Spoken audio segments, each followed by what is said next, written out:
Hi everyone, welcome to BB Twin Talks. ഇത് Malayalam Bigg Boss season 7 day 95. നിങ്ങൾ ആദ്യമായിട്ടാണ് എൻ്റെ വീഡിയോ കാണുന്നതെങ്കിൽ മറക്കാതെ സബ്സ്ക്രൈബ് ചെയ്യൂ. പിന്നെ നമ്മുടെ ചാനലിൻ്റെ സ്പെഷ്യാലിറ്റി നോക്കിക്കഴിഞ്ഞാൽ നമ്മൾ ബോത്ത് തമിഴ് ആൻഡ് മലയാളത്തിൻ്റെ റിവ്യൂ ചെയ്യാറുണ്ട്. അപ്പോൾ നിങ്ങൾക്ക് എൻ്റെ തമിഴ് റിവ്യൂസ് കാണണമെങ്കിൽ, എൻ്റെ തമിഴ് സംസാരം കാണണമെങ്കിൽ മറക്കാതെ തമിഴ് റിവ്യൂസ് ഒന്ന് പോയി കാണുക. അപ്പോൾ നമ്മളിന്ന് മലയാളത്തിൻ്റെ ഡേ 95 എത്തി. അപ്പോൾ ഇപ്പോൾ വീട് നിറച്ച ആൾക്കാരാണ്. ഇന്നലെ നമ്മൾ പറഞ്ഞിരുന്നു കൂടിയ ആൾക്കാരും ലൈക്ക് അനുമോളിന് അഗൈൻസ്റ്റ് ആയിട്ടാണ്, അനുമോളുടെ എതിരെയാണ് എന്തൊക്കെയോ പുറത്ത് നടന്നുകൊണ്ടിരിക്കുന്നതെന്നൊക്കെ പറഞ്ഞ് ഭയങ്കര ഇഷ്യൂസൊക്കെയാണ് പോയിക്കൊണ്ടിരിക്കുന്നത്. അപ്പോൾ ഇന്നത്തെ എപ്പിസോഡ് സ്റ്റാർട്ട് ആകുമ്പോൾ തന്നെ ബിഗ് ബോസ് നമ്മുടെ 7 ഫൈനലിസ്റ്റിനോടും നിങ്ങൾക്ക് സോറി ആൻഡ് താങ്ക്സ് ഇവിടെ വീട്ടിൽ ആരിനോടാണ് പറയാൻ ആഗ്രഹിക്കുന്നതെന്ന് വെച്ചാൽ അത് എല്ലാവരുടെ മുമ്പിലും ലൈക്ക് ലിവിങ് സ്പേസിൽ നിന്ന് പറയും, ലിവിങ് ഏരിയയിൽ വെച്ച്. അപ്പോൾ നമ്മുടെ അനു സോറി പറയുന്നത് രേണുവിനാണ്. ആ മറ്റേ ഹൈജീൻ്റെ ഇഷ്യൂവിൽ പേനിൻ്റെ കാര്യം പറഞ്ഞിട്ടുണ്ടാവുമല്ലോ, അപ്പോൾ രേണുവിന് സോറിയും താങ്ക് യു അതിലേക്കാണ് പറയുന്നത്. നൂറ് അതേപോലെ നൂറ് ആർക്കായിരിക്കും പറഞ്ഞത്? നൂറ് സോറി പറയുന്നത് സരികയ്ക്കാണ്. ലാസ്റ്റായിട്ട് ഫൈറ്റ് ഉണ്ടായല്ലോ. പിന്നെ താങ്ക് യു പറയുന്നത് ഷൈദിക്കാണ്.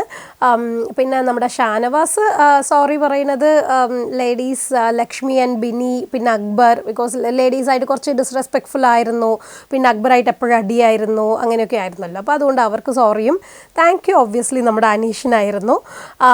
പിന്നെ വേറെ ആരാ? നെവിൻ താങ്ക് യു പറയണത് ജിസേലിനായിരിക്കും. ജിസേലിന് കുറച്ച് ആൾ എമോഷണലൊക്കെ ആവും, ബിക്കോസ് ജിസേൽ എന്നെ ഉള്ള രീതിയിൽ എന്നെ അക്സെപ്റ്റ് ചെയ്തു എന്നൊക്കെ പറഞ്ഞ ആൾ കുറച്ച് എമോഷണൽ ആവും. പിന്നെ സോറി പറയുന്നത് ഒബ്വിയസ്ലി നമുക്ക് പറയണ്ട അനുമോളിനും ഷാനവാസിനുമായിരിക്കും. പിന്നെ വേറെ ആരാ ഉള്ള? പിന്നെ നമ്മുടെ അക്ബർ ആക്ച്വലി കരഞ്ഞു പോവും. അക്ബർ ആരെയാ പറയുന്നത്? ഷാരികയ്ക്കാണ് സോറി. പിന്നെ താങ്ക് യു പറയുന്നത് ഞാൻ പനീനെയാണ് വിചാരിച്ചത്, പക്ഷേ അക്ബർ ആര്യൻ്റെ പേരായിരിക്കും പറയുന്നത്. പറഞ്ഞിട്ട് ആക്ച്വലി കരയും. അക്ബർ പറയും എനിക്ക് ഒട്ടും സ്ക്രീൻ സ്പേസ് കിട്ടരുത് എന്ന് പറഞ്ഞിട്ട് കുറേ പേര് എന്നോട് വാണ്ടഡായിട്ട് എന്നോട് സംസാരിക്കാതെ ഇരുന്നുണ്ട്. ശരിക്കും ഈ വീട്ടിൽ ഒറ്റപ്പെടൽ അനുഭവിച്ചത് ഞാനാണ്. അപ്പോൾ ആ സമയത്തൊക്കെ എൻ്റെ കൂടെ എനിക്ക് നിന്നത് ആര്യനാണെന്നൊക്കെ പറഞ്ഞ് ആൾ കുറച്ച് എമോഷണൽ ആവും. അപ്പോൾ ഇങ്ങനെ ഇവരെല്ലാവരും സോറി. നമ്മുടെ അനീഷ് പറയുന്നത് ആദിലയ്ക്കും ഷാനവാസിനായിരിക്കും. ആദിലയ്ക്ക് സോറിയും, ബിക്കോസ് ആദിലിനെ ഇടയ്ക്ക് ചൊറിഞ്ഞുകൊണ്ട് നടന്നിട്ടുണ്ടാവുമല്ലോ ക്യാപ്റ്റനായിട്ടുണ്ടായ സമയത്ത്, അതും. പിന്നെ താങ്ക് യു നമ്മുടെ ഷാനവാസിനും പറഞ്ഞ് അങ്ങനെ ഒരു 7 പേരും സോറി ആൻഡ് താങ്ക് യുടെ ആ ഒരു ചെറിയൊരു ആക്ടിവിറ്റി പോലെ തീർക്കും. നൂറ് ഓരോന്ന് പറയുന്നത് കാണുമ്പോൾ ഇടയ്ക്കിടയ്ക്ക്, അതായത് അനുവിനെ ചോദിക്കുമ്പോൾ എന്ത് ഒരു ഫ്രണ്ട്ഷിപ്പിൻ്റെ ഒരു ബേസിസിൽ ചോദിച്ചാലും ആദിലയുടെ പേര് ചൂസ് ചെയ്യും. ആദിലേനെ ചോദിക്കുമ്പോൾ ഒബ്വിയസ്ലി ലൈക്ക് അനു ആദില കുറച്ച് ക്ലോസ് ആണ് മോർ ദാൻ നൂറ. പക്ഷെ നൂറയ്ക്ക് വരുമ്പോൾ നൂറയ്ക്ക് പറയാൻ ആരില്ലാത്ത കൊണ്ട് അനുവിനെ ചൂസ് ചെയ്യുന്ന പോലെ എനിക്ക് പല പ്രാവശ്യം തോന്നിയിട്ടുള്ളത്. ബിക്കോസ് ഇത് കഴിഞ്ഞിട്ട് ഇനിയൊരു സെയിം ഈ ഡേ തന്നെ ഇനിയൊരു ചെറിയൊരു ടാസ്ക് പോലെ ഉണ്ടാവും. അതായത് ഈ 100 ദിവസം കഴിഞ്ഞിട്ടും നിങ്ങൾക്ക് ആരുടെ കൂടെയാണ് ഫ്രണ്ട്ഷിപ്പ് കണ്ടിന്യൂ ചെയ്യാൻ ആഗ്രഹം എന്ന് ചോദിക്കുമ്പോൾ അവിടെ ഇതേപോലെയാണ്. അനു ആദിലിനെ പറയും, ആദില അനുവിനെ പറയും.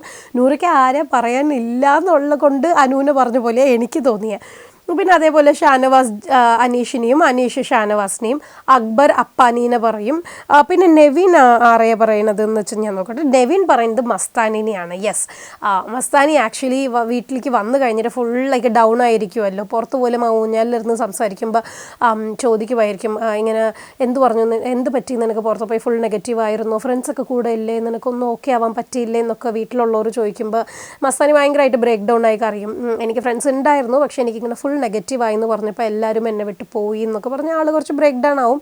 എനിക്ക് എന്താണെന്ന് അറിയില്ല, എനിക്ക് മസ്താനിയുടെ ക്യാരക്ടർ എനിക്ക് ആകെ കുറച്ച് ദിവസമേ മസ്താനി ഉണ്ടായുള്ളൂ. പക്ഷെ ആ ദിവസങ്ങളിൽ നമ്മുടെ വായെന്ന് വരുന്ന ആ വാക്കുകളുടെ ആ ഒരു ഇൻറ്റൻസിറ്റി നമുക്ക് കാണുമ്പോൾ തന്നെ ആൾക്കാർ എങ്ങനത്തെ മൈൻഡ് സെറ്റാണ് നമുക്ക് കുറച്ചൊരു ഐഡിയ കിട്ടുമല്ലോ. അതുപോലെയാണ് എനിക്കൊരു 1-2 ദിവസം മസ്താനി സംസാരിച്ചത് കേട്ടപ്പോഴേക്കും എനിക്ക് ആളോട് വലിയൊരു ഇൻട്രസ്റ്റ് തോന്നിയിട്ടില്ല. അപ്പോൾ എനിക്ക് വലിയ സോഫ്റ്റ് കോർണർ അങ്ങനെ ഒന്നും എനിക്ക് തോന്നുന്നില്ല കേട്ടോ സത്യം പറഞ്ഞാൽ. ബട്ട് എനിവേസ് നെവിന് മസ്താനീനെ കുറച്ച് ക്ലോസ് ആണ്, അപ്പോൾ അതുകൊണ്ട് മസ്താനിയുടെ പേരാണ് നെവിൻ പറയുന്നത്. അപ്പോൾ അങ്ങനെ ഈ ഒരു 2 ടാസ്ക് ഉണ്ടാവും. അത് കഴിഞ്ഞിട്ട് മിറർ ടാസ്ക് ഉണ്ടാവും. അതായത് മിററിൻ്റെ മുമ്പിൽ പോയി നിന്ന് സംസാരിക്കണത്. അപ്പോൾ അതായത് ഈ ഫൈനലിസ്റ്റിന് മാത്രം. അപ്പോൾ ഇന്ന് കാണിച്ചത് നമ്മുടെ അനീഷിൻ്റെയും അക്ബറിൻ്റെയാണ്. അപ്പോൾ അവർ പോയി നിന്ന് സംസാരിക്കുന്നത് കാണാൻ നല്ല രസമായിരുന്നു. അക്ബർ കുറച്ച് ബ്രേക്ക് ഡൗൺ ആയി കരയും, അതായത് നിനക്ക് സ്ക്രീൻ സ്പേസ് കൂടുതൽ. അതാണ് അക്ബറാണ് ഈ വീട്ടിൽ ശരിക്കും പറഞ്ഞാൽ കൂടുതൽ ഈ ഒറ്റപ്പെട്ടത് എന്ന് പറഞ്ഞാൽ. അപ്പോൾ അക്ബർ അത് പറഞ്ഞ് കുറേ ഫീൽ ചെയ്യും. പിന്നെ അനീഷിൻ്റെ ഒരുമാതിരി ഒരു മിക്സ് ഓഫ് എല്ലാം ഒരു മൂവി പോലെയാണ് എനിക്ക് തോന്നിയത്. ആളൊരു കോമണറായിട്ട് വന്ന് അവസാനം ആരായിട്ടും കൂട്ടുണ്ടാവില്ല എന്ന് പറഞ്ഞ് വന്നിട്ട് അവസാനം പോകുമ്പോൾ ലവ് ഒരു പ്രപ്പോസലൊക്കെ ചെയ്ത് ഇറങ്ങുവാണെങ്കിൽ അതൊരു ടോട്ടൽ ഗ്രാഫ് ചേഞ്ച് അല്ലേ. അപ്പോൾ അനീഷിന് ആദർശിൻ്റെയും അക്ബറുടെയും മിറർ ടാസ്ക് തീരും. അത് കഴിഞ്ഞിട്ട് നമുക്ക് ഇന്ന് ഒട്ടും എക്സ്പെക്റ്റ് ചെയ്യാത്ത ആ മിഡ് വീക്ക് എവിക്ഷൻ വന്ന് നിൽക്കും.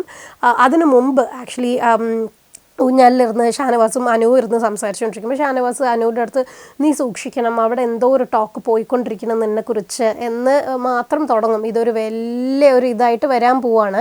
അപ്പോൾ ഒരു ചെറിയ ഒരു ഹിൻട്ട് പോലെ ഷാനവാസ് കൊടുത്തപ്പോൾ ഷാനവാസിനൊന്നും മനസ്സിലായില്ല, എല്ലാവരും എന്തോ ഒരു സംസാരിക്കണമെന്ന് മാത്രം ഒരാൾക്കൊരു ഐഡിയ ഉണ്ട്. അപ്പോൾ അനുവിടെ സംസാരം കേട്ടപ്പോൾ അനുവിന് ഇതെന്താണെന്ന് പിടികിട്ടി. പക്ഷെ അനു അത് പുറത്ത് കാണിക്കാത്ത രീതിയിൽ എനിക്കെന്താ, ഞാനൊരു തെറ്റും ചെയ്തില്ല, എനിക്ക് പേടിക്കേണ്ട ഒരു കാര്യമില്ല, ഇവരെന്താണെങ്കിലും ഞാനത് ഫേസ് ചെയ്യും, അങ്ങനെ എന്നൊക്കെയാണ് അനു പറഞ്ഞുകൊണ്ടിരിക്കുന്നത്. അങ്ങനെ ഇന്ന് ഇത് മാത്രമാണ് കാണിക്കുന്നത്. അത് കഴിഞ്ഞിട്ട് നമ്മുടെ സെയിം ഫൈനലിസ്റ്റിൽ മിഡ് വീക്ക് എവിക്ഷൻ എന്ന് പറഞ്ഞ് എല്ലാവരും ലൈനായിട്ട് നിൽക്കാൻ വെച്ചിട്ട് ഈ എവിക്ഷൻ പ്രോസസ്സ് ഒരു ബോംബ് നമ്മൾ ഡിഫ്യൂസ് ചെയ്യുന്ന രീതിയിലാണ്. അപ്പോൾ അതിൽ ആർക്കാണാവോ ഡിഫ്യൂസ് ചെയ്യുമ്പോൾ റെഡ് കളർ സ്മോക്ക് വരണോ അവർ എവിക്റ്റഡ് എന്ന് പറഞ്ഞിട്ട് ആൾക്കാരെല്ലാവരും ഉണ്ടാവും. അവരുടെ മുമ്പിൽ നമ്മുടെ ആദില ഇന്ന് എവിക്റ്റ് ആയിരിക്കുകയാണ്. ആദില മേ ബി ഓൾറെഡി എനിക്ക് രണ്ടാളിൽ ഒരാൾ എന്തായാലും എവിക്റ്റ് ആവുന്ന ഒരു ഐഡിയ ഉണ്ടായിരുന്നു, അത് ആദില ഓബ്വിയസ്ലി. സോ അപ്പോൾ ഇന്ന് അതിലെ എല്ലാവരും ഉള്ളപ്പോൾ എവിക്റ്റായി. അപ്പോൾ അവസാനം എല്ലാവരും ഫോട്ടോസ് എടുത്ത് കഴിഞ്ഞിട്ട് അതിലങ്ങനെ വീട്ടിൽ നിന്ന് വിട പറയുവാണ്. നൂറ് ഇപ്പോൾ എങ്ങനെയാണ് അതിലില്ലാണ്ട് എങ്ങനെയാണ് സർവൈവ് ചെയ്യാൻ പോകണമെന്ന് നമുക്ക് അപ്കമിങ് എപ്പിസോഡ്സിൽ കാണാം. Until then, see you guys. Bye bye.